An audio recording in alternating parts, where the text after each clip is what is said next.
2 taon pa lamang noon si Princess nang mamatay ang kanyang ama. Tanging ang inang si Gina ang bumuhay sa magkapatid nang mamatay sa sakit sa puso ang haligi ng tahanan. Pero minsan po naisip ko, bakit lumaki ako nang walang papa? Minsan naisip ko po pag may mga kailangan po a-attend, minsan hindi po maka-attend si mama. Wala pong a-attend sa akin.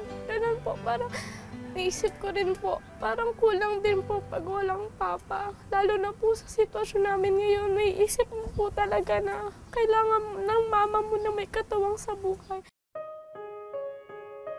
Dahil maagang nabiyuda si Nanay Gina, kaliwat kanan daw ang kanyang pagkayod, mabigay lang sa mga anak ang kanilang pangangailangan. Masipag naman po akong tao. Umaangkat-angkat ako ng bigas, katay ng baboy. Pinapautang ko po yun sa mga kananay ko. Nagdi-deliver ako ng mga tosino. Kung ano lang po yung papaangkat sa akin, maibebenta ko. Wala mang ganong yaman, siniguro ni Nanay Gina na magiging maayos ang kalagayan ng 2 anak. Maayos po sa mga damit, nakukuha po namin lahat. Then yung sa pagkain po, hindi po kami nagkakaroon ng kakulangan sa financial kasi po siya po yung nagtatrabaho sa amin. Pero taong 2007, nang magsimulang dumilim ang takbo ng buhay nilang mag-iina. Prep po yung panganay ko sa school. Naramdaman ko na lang po 2:00 ng hapon. Pagtingin ko po kasi bell na yung anak ko, bell na ng school nila. Ang dilim-dilim na ng paningin ko. Tapos po ang akala ko lang, kailangan ko na magsalamin. Ano po yun, August. Nakapagpatingin naman po ako sa mata, binigyan po ako ng salamin. Pagdating po ng November, hindi ko na rin po magamit yung salamin ko. Liwanag na lang po talaga, liwanag. Tapos yung kulay ng damit. Pagdating po ng 3:00 o 4:00, kailangan nasa bahay na ako kasi madilim na ang paningin ko. Hindi ko na siya makikita. Sa pagluluto at pag-aangkat ng iba't ibang paninda, binubuhay ni Nanay Gina ang kanyang 2 anak noon.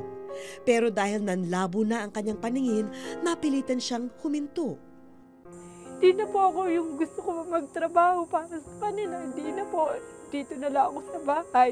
Kasi natatakot din akong mabangga. Pero sa umaga po hanggang 12:00, 1:00, maliwanag naman po yung sinag ng araw. Nakakapaghanap buhay pa po ako noon. Kahit konti. Dati, madalas ginagawa ni Nanay Gina ang pagluluto ng lumpiang Shanghai para ibenta at magkaroon ng baon kahit papano ang kanyang mga anak. Mas mahirap sa kanya ang pagluluto ngayon. Dobleng tiyaga at sakripisyo ang kailangan. Kahit naman daw nawala ang kanyang paningin, hindi naman nalimutan ang sikreto ng sarap ng kanyang pagluluto. Sa kanyang pagprito, sinisikap ni Nanay Gina na maluto ito ng maayos.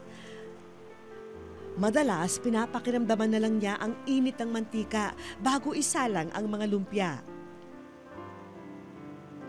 Kahit pa konti-konti na lang ang ginagawa niya ngayon, dagdag na raw ito sa pamasahe ng mga anak niya papuntang eskwelahan araw-araw.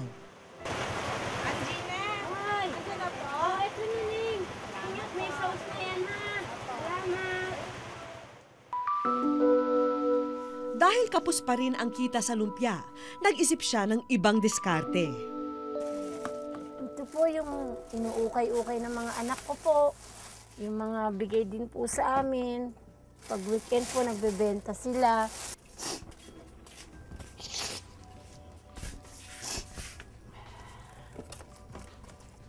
Ito po yung mga kinukuha ko pong pinibigay sa amin ng mga bala na nagamit na ng mga kaibigan namin. Inihingi ko po to, tapos pinapa-arkila ng mga anak ko. Minsan po binibenta na pagka yung may gustong bumili. Ito po yung mga nagamit na rin po nila to. Pagka hindi na nila ibibenta nila. Kagaya mga pinagliitan po nila ng mga school shoes. Last year, ibibenta. Tapos awa naman po, marami naman po nagbibigay sa amin. Binibenta rin po namin. Hindi na po namin tinatanggihan na pag binigay sa amin. Gaya po ng mga ganito. Pansayaw po ito sa simbahan nila. lalabahan mo muna para medyo mabenta ng maayos. Kahit hirap si Nanay Gina sa kondisyon ng kanyang paningin, nariyan naman ang kanyang 2 anak para umalalay sa gastusin nilang mag-iina. Tuwing nakakaipon na kasi sila ng mga napaglumaang damit at gamit, nilalako na ito ni na Princess at Rose Ann. Yung sapatos, itanong mo kay Anlinda kung gusto i-order sa atin. Sa kanya ko nila ibibenta, tsaka pinaglumaan yung mga blouse. Ano mang kita nila sa paglalako, ito na rin daw ang pamasahe nila makapasok lang sa eskwelahan araw-araw. Para sa akin, physically mahirap po. Yung financial mahirap din po ang ano na lang po, patibay sa puso ko, yung panalangin ko sa Panginoon, yung faith ko.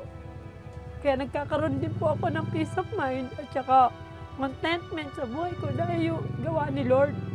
Parang sinabi ko po sa sarili ko, obligasyon ko na po yun. Parang hindi ko na kailangan, hindi ko na pwedeng itigil. Kasi po feeling ko hindi kami mabubuhay pag hindi ka kumilos sa buhay namin na ganito. Yun, kami po ng kapatid ko gumagalaw dito sa bahay.